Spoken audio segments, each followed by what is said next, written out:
প্রচারণার প্রথম দিন থেকেই নির্বাচনী মাঠে একের পর এক চমক দেখিয়ে চলেছেন বিএনপির চেয়ারম্যান তারেক রহমান। বদলে দিয়েছেন চিরচেনা জনসভা আর একমুখী বক্তৃতার ধারা। মাইক হাতে দীর্ঘ ভাষণের বদলে তিনি তৈরি করেছেন কথোপকথনের মঞ্চ, যেখানে নেতাকর্মী আর সাধারণ মানুষের সঙ্গে সরাসরি কথা বলছেন, প্রশ্ন শুনছেন, উত্তর দিচ্ছেন সহজ ভাষায়। কখনো নিজেই সঞ্চালক, কখনো শ্রোতাদের মাঝেই নেমে যাচ্ছেন। এই ভিন্নধর্মী উপস্থিতিতেই যেন ফুটে উঠছে তার রাজনৈতিক ক্যারিশমা। বিদেশ থেকে দেশে রেমিটেন্সের টাকা আসে নিরাপদে। তাই আজই আপনার আপনজনকে বলে রাখুন, রেমিটেন্সের টাকা যেন শুধু নগদেই পাঠায়।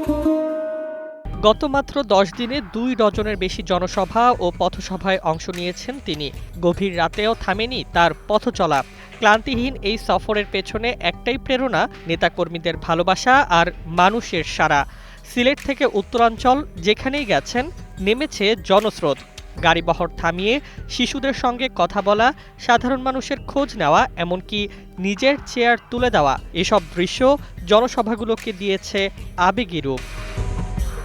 মৌলভীবাজারের আইনপুরে দলের এক সাধারণ বৃদ্ধ কর্মীকে নিজের চেয়ারে বসিয়ে যেমন তাক লাগিয়েছেন, তেমনি ভালুকায় এক কিশোরীর ডাকে সাড়া দিয়ে বাসের দরজা খুলে তার কথা শোনার মুহূর্ত হয়ে উঠেছে আলোচিত। কিশোরীর হাতে সাবেক প্রধানমন্ত্রী বেগম খালেদা জিয়ার ছবি গ্রহণের দৃশ্য অনেকের চোখ ভিজিয়েছে। নির্বাচনী সমাবেশে তারেক রহমান তুলে ধরছেন বিএনপির রাষ্ট্র ক্ষমতায় গেলে কি করবে তার বিস্তারিত রূপরেখা।